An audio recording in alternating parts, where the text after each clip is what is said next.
So in the last class, what we studied about features of fungi. I think you remember that in case of fungi, we already seen the symbiotic association, the nutrition type and all. Uh, this is symbiotic association. This is the example of lichen where you can see what symbiotic association. ಅಲ್ವಾ ನಾವು ಹಿಂದಿನ ಕ್ಲಾಸಲ್ಲಿ ಏನು ಕಲ್ತದ್ದು algae ಮತ್ತೆ ಫಂಗೈಗಳ association ಅಲ್ವಾ fungi ಯಾವ ತರ ಬೇಕಿದ್ರೂ ಬದುಕಬಹುದು ಒಂದು ಕೊಳತಂತ ಜೀವಿಗಳ ಮೇಲೆ ಬದುಕಬಹುದು ಅದರಲ್ಲಿದ್ದಂಥ ಕಾಂಪ್ಲೆಕ್ಸ್ ಈಗ ನೋಡಿ ಯಾವುದೇ ಆನಿಮಲ್ ನಾಯಿ ಬಿದ್ದಿದೆ ಅಂತ ಮಾಡಿ ನಮ್ಮೆದ್ರಿಗೆ ಒಂದು ದೊಡ್ಡ ಸ್ವೀಟ್ಸ್ ರಾಶಿ ಹಾಕಿದ್ರೆ ಹೇಗಾಗುತ್ತೆ really we are very happy ಹೌದಾ ತುಂಬಾ ಖುಷಿ ಆಗುತ್ತೆ ಓ ವೆರಿ ಗುಡ್ ನಾವು ಅದನ್ನು ಬಾಚ್ಕೊಳ್ಳಿಕ್ಕೆ ಶುರು ಮಾಡ್ತೇವೆ ಕೆಲವರಿಗೆ ಸ್ವೀಟ್ಸ್ ಇರ್ಬೋದು ಕೆಲವರಿಗೆ ಚಾಕ್ಲೇಟ್ ಇರ್ಬೋದು ಇನ್ನು ಕೆಲವರಿಗೆ ನೀವು ಅವರಿಗೆ ದುಡ್ಡು ತಂದು ಹಾಕಿದ್ರೆ ಏನಿಲ್ಲ ಭಾರಿ ಖುಷಿ ಆಗ್ತದೆ ಹಾಗೆಯೇ ಫಂಗೈನ ಎದುರಿಗೆ ಡಿಕೇಯಿಂಗ್ ಮ್ಯಾಟರ್ ಇಟ್ಟಾಗ ಆ ಫಂಗೈಗೆ ಭಾರಿ ಖುಷಿ ಆಗುತ್ತೆ ವೆರಿ ಹ್ಯಾಪಿ ಆಯ್ತಾ ಎಷ್ಟು ಹ್ಯಾಪಿ ಅಂತ ಹೇಳಿದ್ರೆ ಅದರ ಎದುರಿಗೆ ಮೃಷ್ಟಾನ್ನ ಭೋಜನ ಸೊ ಏನ್ ಮಾಡುತ್ತೆ ಈ ಫಂಗೈ ಆ ಆರ್ಗ್ಯಾನಿಸಮ್ನಲ್ಲಿರುವಂತಹ ಕಾಂಪ್ಲೆಕ್ಸ್ ಮಾಲಿಕ್ಯೂಲ್ ಏನಿದೆ ಪ್ರೋಟೀನ್ ಇರ್ಬೋದು ಕಾರ್ಬೋಹೈಡ್ರೇಟ್ ಇರ್ಬೋದು ಅದನ್ನು ಕಟ್ ಮಾಡುತ್ತೆ ಕಟ್ ಮಾಡಿ ಅದರಿಂದ ಅದಕ್ಕೆ ಬೇಕಾಗುವಂತ ಆಹಾರ ಪೋಷಣೆಯನ್ನ ಆಹಾರವನ್ನ ಅಬ್ಸಾರ್ಬ್ ಮಾಡ್ಕೊಳ್ಳುತ್ತೆ ಸರಿಯಾ ರಿಮೈನಿಂಗ್ ಬೇಡ ನಮಗೆ ಫಂಗೈಗೆ ಬೇಡ ಆದ್ರೆ ಅದರಿಂದ ಏನು ಉಳಿಯುತ್ತೆ ನೋಡಿ that is nothing but the compost ಅರ್ಥ ಆಯ್ತಾ ಅದು ಕಾಂಪೋಸ್ಟ್ ಯಾಕೆ ಕಾಂಪೋಸ್ಟ್ ಅದರಿಂದ ಬರುವಂಥದ್ದು ಫಲವತ್ತತೆ so soil will become fertile ಮಣ್ಣಿನ ಫಲವತ್ತತೆ ಜಾಸ್ತಿ ಆಗುತ್ತೆ ನೈಟ್ರೇಟ್ ರಿಲೀಸ್ ಆಗುತ್ತೆ ಅಲ್ವಾ ಇದು ಪ್ಲಾಂಟ್ಸ್ಗಳು ಈಸಿಯಾಗಿ ಅಬ್ಸಾರ್ಬ್ ಮಾಡಿಕೊಳ್ಳಿಕ್ಕೆ ಆಗುವಂತಹ ಮೆಟೀರಿಯಲ್ ನಾವು ಇನ್ನೇನು ಕಲ್ತೆವು ಹಿಂದಿನ ಕ್ಲಾಸಲ್ಲಿ it also causes disease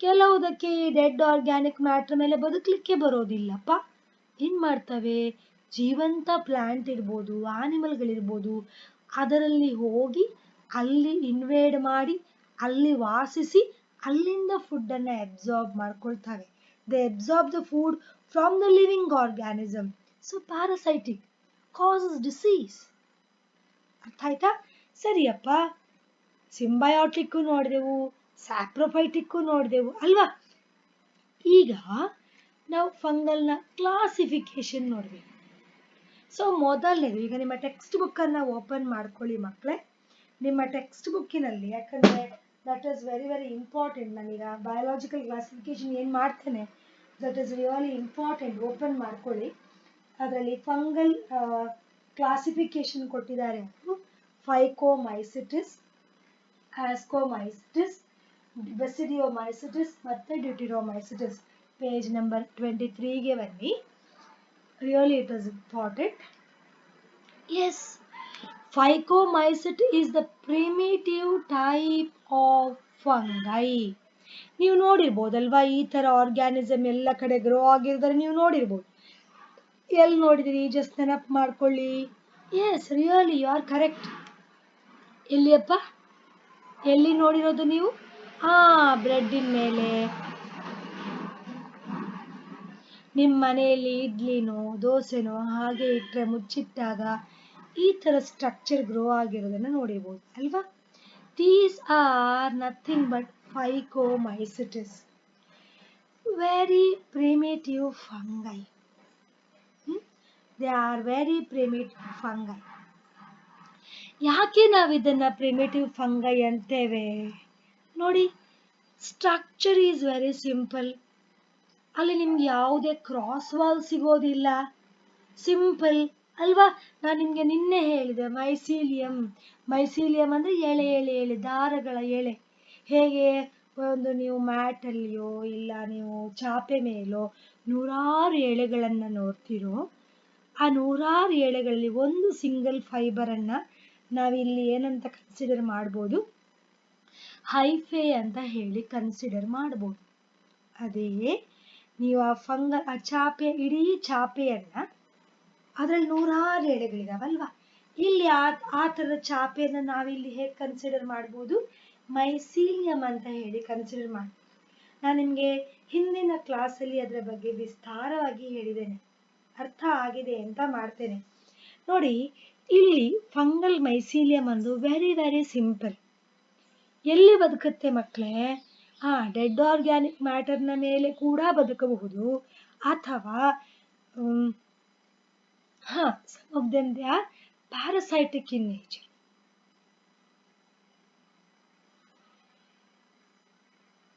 Some of them they are parasitic in nature. ಹಾಗಾಗಿ ಈ ರೈಸೋಪಸ್, ಈಗ ನಾನು ತೋರಿಸಿದ ರೈಸೋಪಸ್ ಏನಿದೆ ಅದು ನಿಮಗೆ ಬ್ರೆಡ್ಡಿನ ಮೇಲೆ ಸಿಗುವಂಥದ್ದು, ಬ್ರೆಡ್ ಮೋಲ್ಡ್ ಅಂತ ಹೇಳಿ ಕರಿತೇವೆ. ಅದೇ ನಿಮ್ಮ ತೆಂಗಿನಕಾಯಿಯ ಮೇಲೆ ಅಥವಾ ನಿಮ್ಮ ಇಡ್ಲಿಯ ಮೇಲೆ ಬರುವುದು ಆಸ್ಪರ್ಜಿಲ್ಲಸ್, ಅದು ಫೈಕೋಮೈಸಿಟಿಸ್ ಅಲ್ಲ. ಇನ್ನೊಂದು ಒಳ್ಳೆ ಎಕ್ಸಾಂಪಲ್ ಕೊಡ್ತೇನೆ. ಹಲಸಿನ ಹಣ್ಣಿನ ಮಿಡಿ ಉದುರುತ್ತೆ. ಹೇಗೆ ಉದುರುತ್ತೆ? ಕಪ್ಪು ಬಣ್ಣ ಆಗಿ ಉದುರುತ್ತೆ, ನೋಡಿದ್ದೀರಾ?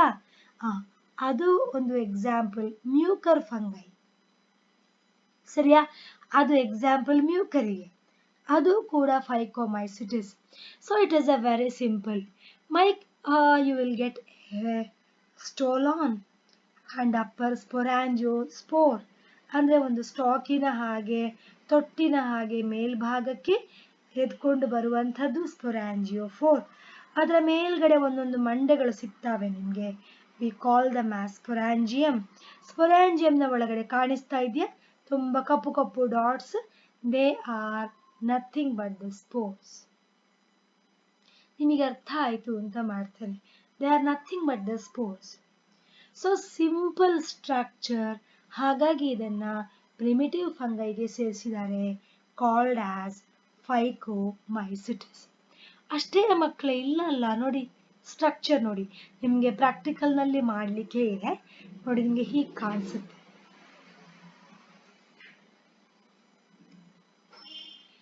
ಈ ಹೈಲಿ ಬೆಳೆದು ರೆಸಲ್ಯೂಷನ್ ಇರುವಂತಹ ಮೈಕ್ರೋಸ್ಕೋಪ್ ಆದ್ರೆ ನಿಮಗೆ ರೈಸೋಪಸ್ ಕಾಣುವ ರೀತಿ ಹೀಗೆ, ಅರ್ಥ ಆಯ್ತಾ? ರೈಸೋಪಸ್ ನಲ್ಲಿ ನಿಮ್ಗೆ ಏನ್ ಕಾಣುತ್ತೆ? ಸ್ಟೋಲಾನ್ ಕಾಣುತ್ತೆ ಅಲ್ವಾ? ಇಲ್ಲಿ ನೋಡಿ, ನಿಮ್ಗೆ ಸ್ಟೋಲಾನ್ ಕಾಣುತ್ತೆ. ಇದು ನಿಮ್ಗೆ ಅಪ್ಪರ್ ಸ್ಪೊರಾಂಜಿಯೋಫೋರ್. ಇಲ್ಲಿ ನಿಮ್ಗೆ ಸಿಗುವಂತದ್ದು ಸ್ಪೊರಾಂಜಿಯಾ. ಆಕ್ಚುಲಿ ಇದು ಇನ್ನೊಂದು ಫಂಗೈ ಇದು. ಓಕೆ, ಸಾಧಾರಣ ಇದೇ ತರ ಕಾಣಿಸ್ಲಿಕ್ಕೆ ಸಿಗುತ್ತೆ ನಿಮ್ಗೆ. ಇದು ಏನು ಮಕ್ಕಳೇ, ನೀವು ನೋಡಿರ್ಬೋದು, ಹರಿವೆ ಮೇಲೆ ಮೊದಲು ಎಲೆ ನಾರ್ಮಲ್ ಆಗಿರುತ್ತೆ. ಸ್ವಲ್ಪ ದಿನ ಹೋದ ಮೇಲೆ ಕೆಂಪು ಹರಿವೆ ಆಗ್ಲಿ ಬಿಳಿ ಹರಿವೆ ಆಗ್ಲಿ ಈ ತರ ಚಿಕ್ಕೆಗಳು ಬೀಳಲಿಕ್ಕೆ ಪ್ರಾರಂಭ ಆಗ್ತವೆ. ನೀವು ನೋಡಿದ್ದೀರಾ ಹರಿವೆಯ ಮೇಲೆ ಈ ತರದ ಚಿಕ್ಕೆಗಳನ್ನ ನೀವು ನೋಡಿದ್ದೀರಾ? This is Albugo. Okay, this is nothing but the albugo. It is a parasitic fungi, nothing but the Phycomycetes member. ಅರ್ಥ ಆಯ್ತಾ? disease causing. ಸೊ ಇಲ್ಲಿ ನಿಮಗೆ ಯಾವುದೇ ಒಂದು ಸ್ಪೆಷಲೈಸ್ಡ್ ಏನು ಸಿಗೋದಿಲ್ಲ. ಆದರೆ ಇಲ್ಲಿ ನೋಡಿ, ಅಲ್ಲಲ್ಲಿ ಸೆಕ್ಷುವಲ್ ರೀಪ್ರೊಡಕ್ಷನ್ ಆಗಿ ನಿಮಗೆ ಝೈಗೋಸ್ಪೋರ್ ಅಂತ ಸಿಗುತ್ತೆ, ಅಥವಾ ಊಸ್ಪೋರ್ ಅಂತ ಹೇಳಿ ಸಿಗುತ್ತೆ. Very primitive type of reproduction. ಆಯ್ತಾ? ಅಲ್ಲಿ ನಿಮಗೆ very primitive type of reproduction ಆಗೋದು, ಕಾಂಪ್ಲಿಕೇಶನ್ ಸಿಗೋದಿಲ್ಲ. ಸೊ ಇನ್ನೊಂದು ಫಂಗೈನ ಗ್ರೂಪ್ ಯಾವುದು? ವಾಸ್ಕೋಮೈಸಿಟಿಸ್. ನೀವು ಈ ಚಿತ್ರ ನೋಡಿದ ಕೂಡಲೇ ಹೇಳ್ತೀರಿ, ಓ ಇದನ್ನ ನಾವು ನೋಡಿದ್ದೇವೆ ಮೇಡಮ್ ಅಲ್ವಾ? Yes, this is ascomycetes. Can you make out? These are not fungi, fruiting bodies of the fungi. ಏನಪ್ಪಾ ಮೇಡಮ್ ಏನೇನೋ ಹೇಳಲಿಕ್ಕೆ ಶುರು ಮಾಡಿದ್ದಾರೆ. ಇಲ್ಲ ಮಕ್ಕಳೇ, ದಿಸ್ ಈಸ್ ಫ್ರೂಟಿಂಗ್ ಬಾಡಿ. ಹೇಗೆ ಮರದಲ್ಲಿ ಹಣ್ಣು ಬಿಡುತ್ತೋ ನೀವು ನೋಡಿದ್ದೀರಿ ಅಲ್ವಾ? ಒಂದು ಕಾಯಾಗಿ ಹೂವಾಗುತ್ತೆ, ಹೂವಾದ ಮೇಲೆ ಕಾಯಾಗುತ್ತೆ, ಕಾಯಾದ ಮೇಲೆ ಅದು ಬಲಿತು ಹಣ್ಣಾಗುತ್ತೆ ಅಲ್ವಾ? ಅದೇ ರೀತಿ ಈ ಫಂಗೈಗಳಲ್ಲೂ ಕೂಡ ಸೆಕ್ಷುವಲ್ ರೀಪ್ರೊಡಕ್ಷನ್ ಆಗ್ತದೆ. ಸೊ ಸೆಕ್ಷುವಲ್ ರೀಪ್ರೊಡಕ್ಷನ್ ಆದ ಮೇಲೆ ಆ ಫಂಗಲ್ ಮೈಸೀಲಿಯಂಗಳೆಲ್ಲ ಒಟ್ಟಾಗಿ ನಿಮಗೆ ಒಂದು ಸ್ಟ್ರಕ್ಚರ್ ಸಿಗುತ್ತೆ. ಆ ಸ್ಟ್ರಕ್ಚರ್ ಇದು. ಅದು ನಿಮ್ಗೆ ಯಾವಾಗ ಬಂದದ್ದು? ಸೆಕ್ಷುವಲ್ ರೀಪ್ರೊಡಕ್ಷನ್ ಆದ ಮೇಲೆ ಅಲ್ವಾ? ನಿಮಗೆ ಹಣ್ಣು ಯಾವಾಗ ಸಿಕ್ಕಿದ್ದು? ಸೆಕ್ಷುವಲ್ ರೀಪ್ರೊಡಕ್ಷನ್ ಆದ ಮೇಲೆ. ಇಲ್ಲಿಯೂ ಕೂಡ ಯಾವಾಗ ಸಿಗುವಂಥದ್ದು? ಆಫ್ಟರ್ ದ ಸೆಕ್ಷುವಲ್ ರೀಪ್ರೊಡಕ್ಷನ್ ಅಲ್ವಾ? ಸೆಕ್ಷುವಲ್ ರೀಪ್ರೊಡಕ್ಷನ್ ಆದ ಮೇಲೆ ನಿಮ್ಗೆ ಈ ತರದ ಸ್ಟ್ರಕ್ಚರ್ ಸಿಗುತ್ತೆ. ಹಾಗಾಗಿ ನಾವಿದನ್ನ ಏನ್ ಹೇಳ್ತೇವೆ? ಫ್ರೂಟಿಂಗ್ ಬಾಡಿ ಅಂತ. ಸೊ ಹೀಗೆ ಡಿಸ್ಕ್ ಶೇಪ್ ಇದ್ರೆ ಅಥವಾ ಒಂದು ಕಪ್ಪು ಶೇಪ್ ಆಗಿದ್ರೆ ಇದನ್ನ ನಾವು ಎಪೋಥೀಶಿಯಂ ಅಂತ ಹೇಳ್ತೇವೆ. Fruiting body is apothecium. ಅದೇ ಇದು ಝೈಲೇರಿಯಂ. ನಾವು ಡೆಡ್ ಮ್ಯಾನ್ ಫಿಂಗರ್ ಅಂತ ಹೇಳಿ ಕರಿತೇವೆ. ಮಕ್ಕಳೇ, ಪಾಠವನ್ನ ಆದಷ್ಟು ಗಮನ ಇಟ್ಟು ಕೇಳಬೇಕು. ಯಾಕಂದ್ರೆ ನಾನು ನಿಮ್ಮ ಎದುರಿಗೆ ನಿಂತು ಪಾಠ ಮಾಡ್ತಾ ಇಲ್ಲ ಅಲ್ವಾ? So you may be from English medium or you may be from Kannada medium. Okay, if there is any doubt you can ask freely. You can ask, don't hesitate. You can ask in the group. First PUC science group idella, freely you can ask the questions and I am ready to answer your questions. Okay, ಈಗ ಇಲ್ಲಿ ನೋಡಿ, ಇದನ್ನ dead mans finger ಅಂತ ಹೇಳ್ತೇವೆ. Why we call it as dead man's finger? See, this is nothing but the xylarium. ಏನಿ ಬಿಳಿ ಬಿಳಿ ಕಾಣ್ತಾ ಇದೆ? ಬಿಳಿ ಬಿಳಿ ಕಾಣ್ತಾ ಇರೋದು ಏನಿಲ್ಲ ಮಕ್ಕಳೇ, ಎಸೆಕ್ಷುವಲ್ ರೀಪ್ರೊಡಕ್ಷನ್ ಆದಾಗ, ಸೆಕ್ಷುವಲ್ ಅಲ್ಲ, ನೀವು 10th ಅಲ್ಲಿ ಕಲ್ತಿದ್ದೀರಿ ಅಲ್ವಾ? ಎಸೆಕ್ಷುವಲ್ ರೀಪ್ರೊಡಕ್ಷನ್, ರೈಸೋಪಸ್, ಅದಕ್ಕೆ ಒಳ್ಳೆ ಎಕ್ಸಾಂಪಲ್ ರೈಸೋಪಸ್. ನೀವು ಇದನ್ನ ಕಲ್ತಿದ್ದೀರಿ ಅಲ್ವಾ? ಎಲ್ಲಿ? 10th ಅಲ್ಲಿ. ನೆನಪು ಮಾಡ್ಕೊಳ್ಳಿ ಅಲ್ವಾ? ಹೌ ಡು ಆರ್ಗ್ಯಾನಿಸಮ್ಸ್ ರೀಪ್ರೊಡ್ಯೂಸ್ ಅನ್ನುವ ಚಾಪ್ಟರ್ ಅಲ್ಲಿ ನೀವು ಇದನ್ನ ಕಲ್ತಿದ್ದೀರಿ.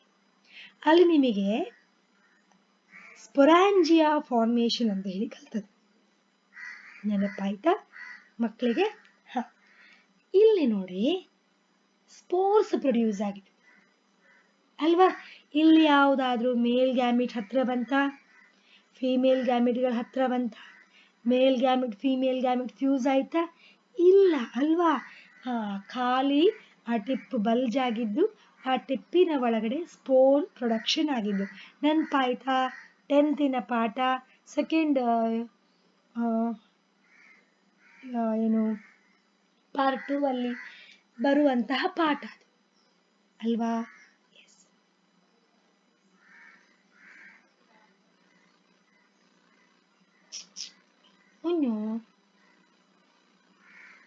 ಅಲ್ವಾ? ಈಗ ಇದರಲ್ಲಿ ಸೆಕ್ಷುವಲ್ ರೀಪ್ರೊಡಕ್ಷನ್ ಆಗಲಿಲ್ಲ. ಸೆಕ್ಷುವಲ್ ರೀಪ್ರೊಡಕ್ಷನ್ ಆದರೆ ನಿಮಗೆ ಸಿಗುವುದೇನು? ಝೈಗೋಸ್ಪೋರ್. ಹೌದಾ? ಆದರೆ ಇಲ್ಲಿ ಏನಾಗಿದೆ ಮಕ್ಕಳೇ? ಸೆಕ್ಷುವಲ್ ರೀಪ್ರೊಡಕ್ಷನ್ ಆಗಿದೆ. ಸೆಕ್ಷುವಲ್ ರೀಪ್ರೊಡಕ್ಷನ್ ಆಗದೆ ಖಾಲಿ ಸ್ಪೋರ್ ಫಾರ್ಮೇಷನ್ ಆಗಿದ್ರೆ ಅದನ್ನ ನಾವೇನು ಹೇಳಿ ಕರಿತೇವೆ? Asexual reproduction. So asexual reproduction ಆದರೆ ನಿಮಗೆ ಕಂಡು ಬರುವ ಸ್ಟ್ರಕ್ಚರ್ ಹೀಗೆ, ಬಿಳಿ ಬಿಳಿ ಸ್ಟ್ರಕ್ಚರ್. ಸರಿಯಾ? ಸೆಕ್ಷುವಲ್ ರೀಪ್ರೊಡಕ್ಷನ್ ಆದ ಮೇಲೆ ಇಡೀ ಅದು ಯಾವ ಬಣ್ಣಕ್ಕೆ ತಿರುಗುತ್ತೆ? ಕಪ್ಪು ಬಣ್ಣಕ್ಕೆ ತಿರುಗುತ್ತೆ. ನೋಡಿ ಮಕ್ಕಳೇ, ಸೆಕ್ಷುವಲ್ ರೀಪ್ರೊಡಕ್ಷನ್ ಆದ ಮೇಲೆ ನಿಮಗೆ ಸಿಗುವಂತಹ ಫ್ರೂಟಿಂಗ್ ಬಾಡಿಯ ಸೆಕ್ಷನ್ ಹೀಗಿದೆ. ಇದನ್ನು ಎಪೋಥೀಶಿಯಂ ಅಂತೇವೆ.